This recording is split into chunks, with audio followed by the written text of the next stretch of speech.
Iya. Bismillahirrahmanirrahim. Assalamualaikum warahmatullahi wabarakatuh. Alhamdulillahirabbil alamin wa bihi nasta'in wa ala umurid dunya waddin.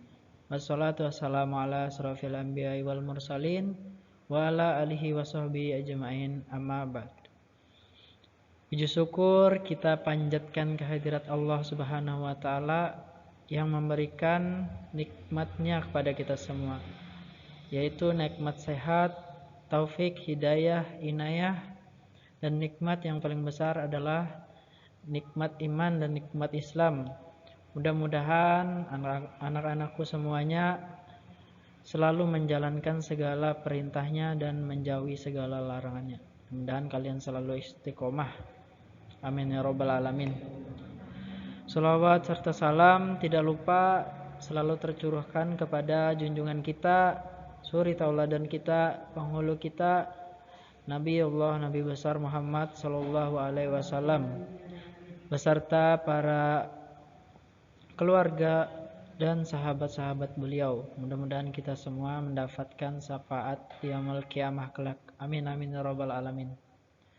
Pada kesempatan kali ini kita akan memasuki materi bab yang pertama ya. Informasi yang membanggakan. Jadi kita mempelajari tentang teks berita. Pada bab ini kita akan pelajari ada 4 subbab, yaitu yang pertama menemukan unsur-unsur teks berita. Yang kedua, simpulan, tanggapan, dan penyampaian isi berita. Yang ketiga, struktur dan kebahasaan teks berita. Dan yang keempat, yang terakhir adalah penyusunan teks berita. Jadi untuk pembelajaran pada bab 1 ini ada 4. Langsung saja kita memasuki yang pertama, yaitu menemukan unsur-unsur teks berita.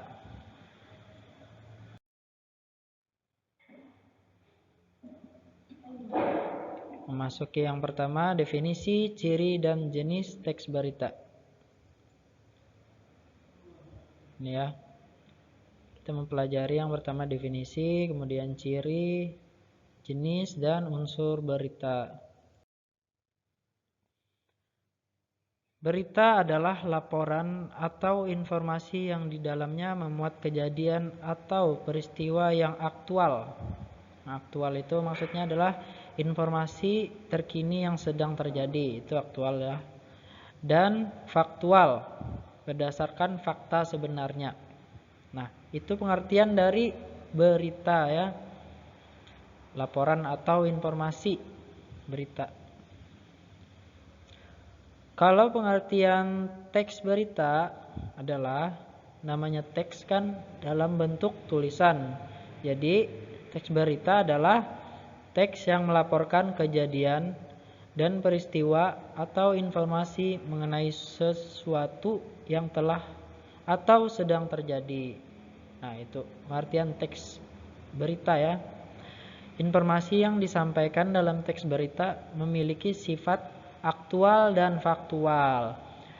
Jadi aktual tadi adalah informasi terkini. Kemudian ini yang aktual. Kalau faktual itu adalah berdasarkan fakta sebenarnya. Nah, sampai di sini mudah-mudahan sudah paham. Kita lanjut ke slide selanjutnya.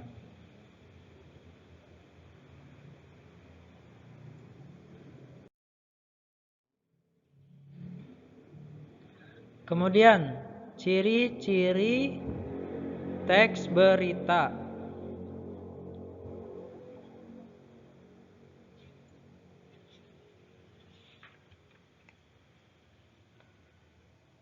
Ciri-ciri teks berita yang pertama yaitu faktual ya.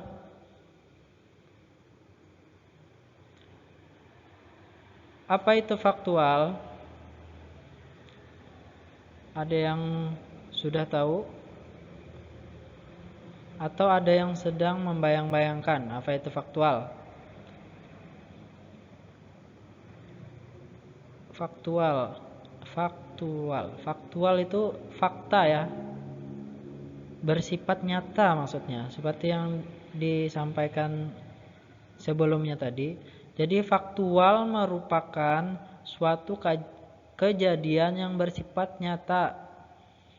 Jadi peristiwa benar-benar terjadi dan tidak terkait oleh waktu, baik kejadian tersebut terjadi saat ini maupun masa lalu. Nah, itu ya faktual ya, kejadian yang terjadi sekarang atau yang masa lalu, nyata kejadiannya.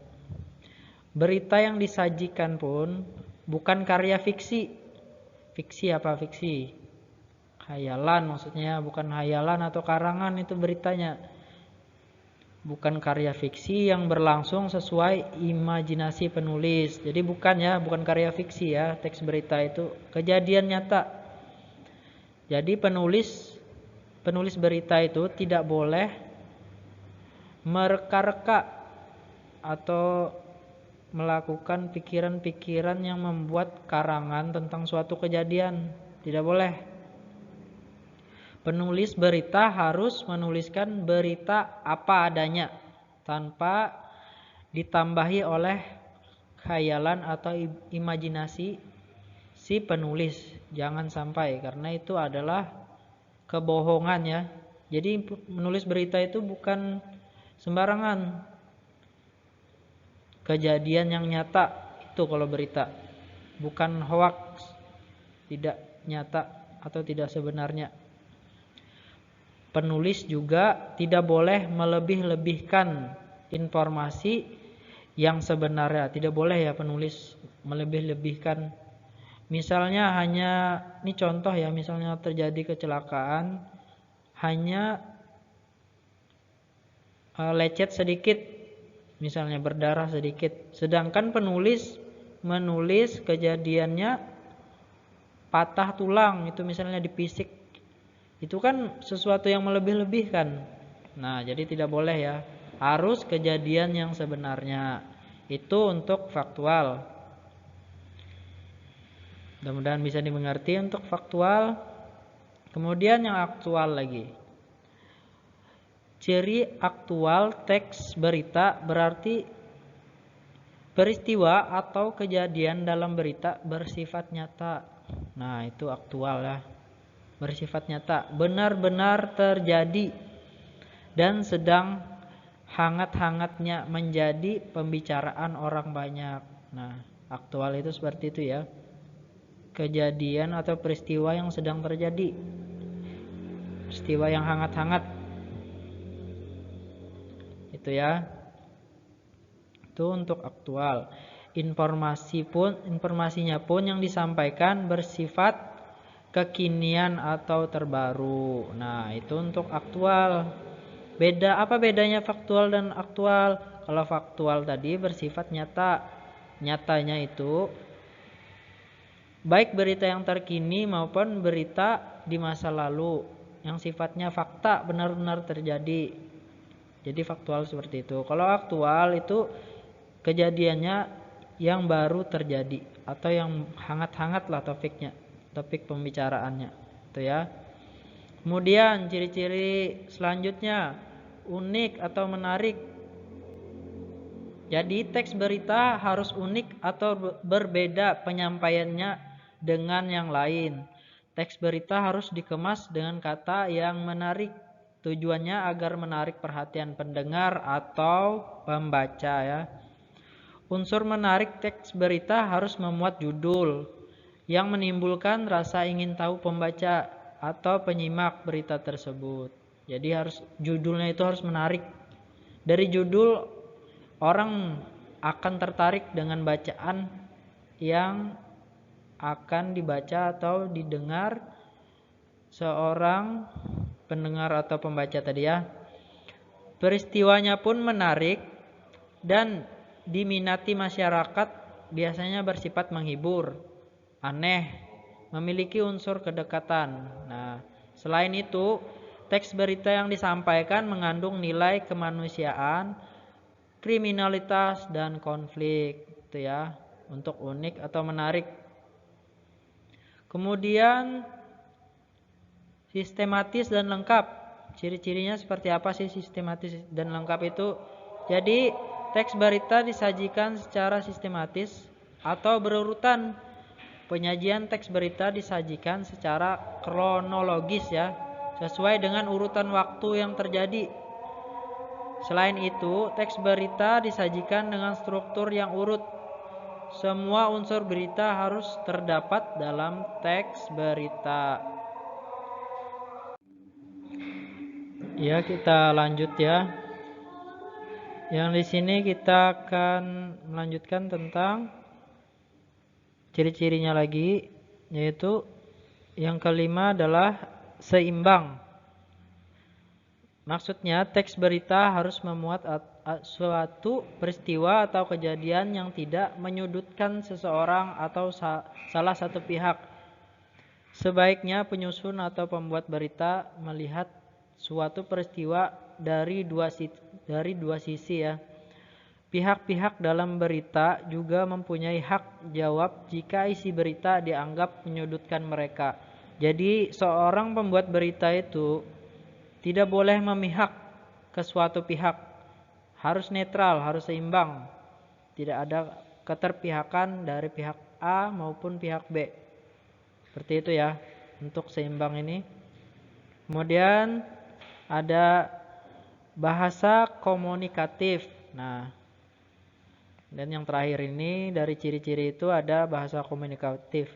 Bahasa dalam teks berita pada umumnya menggunakan bahasa yang komunikatif. Komunikatif itu artinya mudah dipahami atau dimengerti pembaca. Nah, untuk ciri-ciri mudah-mudahan dapat dipahami penjelasannya. Kita lanjut ke slide selanjutnya, yaitu jenis teks berita. Nah, ada berapa jenis teks berita? Bisa kita lihat ya. Dibagi menjadi 5 bagian. Berdasarkan yang pertama, topik yang dibahas, tempat terjadinya, daya pengaruh, sumber berita, kadar fakta yang terkandung, dan yang terakhir, teknik penyajian. Kita masuki jenis yang pertama, yaitu topik yang dibahas. Nah, jadi topik yang dibahas itu banyak ya, meliputi ekonomi, hukum, olahraga, politik, kriminal, ilmu pengetahuan, teknologi dan komunikasi, agama, lingkungan, pertanian, tokoh, dan transportasi. Itu untuk macam-macam topiknya yang dibahas di dalam jenis teks berita, di dalam berita tadi ya. Kemudian tempat terjadinya. Untuk tempat terjadinya meliputi di dalam negeri maupun di luar negeri, mancanegara ya. Untuk tempat terjadinya bisa di tempat kita sendiri, bisa di luar negeri, berita asing. Kemudian daya pengaruh. Untuk daya pengaruh itu meliputi lokal, regional, nasional, dan internasional. Itu daya pengaruh beritanya ya. Baik itu berita lokal, regional, nasional maupun internasional. Itu daya pengaruh beritanya. Sesuai pembawaan-pembawaan. Itu ya. Pengaruhnya beda-beda. Untuk berita daerah seperti ini pengaruhnya. Untuk berita nasional seperti ini. Kemudian berita internasional seperti ini. Ya. Itu maksudnya. Untuk sumber berita meliputi peristiwa, apalagi pendapat, kemudian peristiwa dan pendapat, dua-duanya ya untuk sumber berita. Jadi baik itu peristiwa yang sedang terjadi ataupun pendapat seseorang untuk kita tanyai. Itu ya berita-berita, ataupun dua-duanya, peristiwa maupun pendapat, itu untuk sumbernya. Kemudian kadar fakta yang terkandung. Nah, kadar fakta bisa kita kembali lagi ke pembahasan sebelumnya tadi. Ada faktual, kemudian ada fakta, dan fakta bercampur pendapat, kemudian berita bohong. Itu kadar fakta yang terkandung ya. Faktual, kemudian fakta benar-benar terjadi. Faktual tadi apa? Ada yang masih ingat? Faktual itu kejadian sekarang maupun kejadian masa lalu yang benar-benar terjadi ya. Untuk fakta itu benar-benar terjadi maksudnya. Kalau fakta. Fakta bercampur pendapat. Nah, itu ada kejadian sebenarnya dengan pendapat seseorang maksudnya. Kemudian berita bohong. Nah, ini yang sangat berbahaya. Berita bohong atau berita yang kita sebut sekarang itu berita hoax ya. Itu untuk kadar fakta yang terkandung. Kemudian teknik penyajian. Nah, gimana teknik penyajiannya? Teknik penyajiannya meliputi yaitu secara langsung, ringan, kisah, reportase. Nah, untuk teknik penyajian ada meliputi beritanya secara langsung, kemudian ada berita yang ringan, kemudian ada berita-berita tentang kisah-kisah, kemudian ada reportase, yaitu reporter yang secara langsung turun ke lapangan untuk menyampaikan beritanya. Itu untuk teknik penyajian. Sampai di sini mudah-mudahan bisa dipahami ya. Kita lanjut ke slide selanjutnya, yaitu unsur-unsur dalam teks berita. Nah, apa saja unsur-unsurnya? Boleh kita lihat. Nah, di sini ada pohon. Pohon pertanyaan. Nah, ini dia. Dalam bahasa Inggris, biar kalian bisa juga dan tahu artinya ya. Kata what. What ini apa artinya? Apa? Iya. What apa? Kalau where, apa artinya where? Di mana? Iya, di mana. When, apa arti when? Kapan? Iya. Kalau what, kalau who, siapa? Iya. Kalau why, apa arti why? Why? Kenapa? Iya, kenapa ya? Kalau how? Apa how? How are you? How? Bagaimana ya? How are you? Bagaimana kabarmu? Nah, dari kata-kata atau pohon ini bisa disingkat dengan ini. Adik Simba ya. Bisa disingkat biar kalian enak mengingatnya. Kalian ingat ini. Unsur-unsurnya ada 6. Untuk mudah mengingatnya yaitu dengan cara ini apa ya? Akronim ya. Akronim ini akronim. Bukan singkatan tapi akronim. Yaitu adik Simba. A-nya itu apa? D-nya itu di mana? K-nya ini kapan? Kemudian S ini, C ini siapa? M ini mengapa? Ini dan bagaimana? Ini ya, how. Bisa diingat ya ini. Mudah-mudahan bisa dipahami untuk unsur-unsur dalam teks berita. Kemudian oh ya, cukup saja sampai di sini untuk pertemuan ini. Kurang dan lebihnya saya mohon maaf, mudah-mudahan bisa dipahami dan bisa dimengerti. Wabillahi taufiq wal hidayah. Wassalamualaikum warahmatullahi wabarakatuh.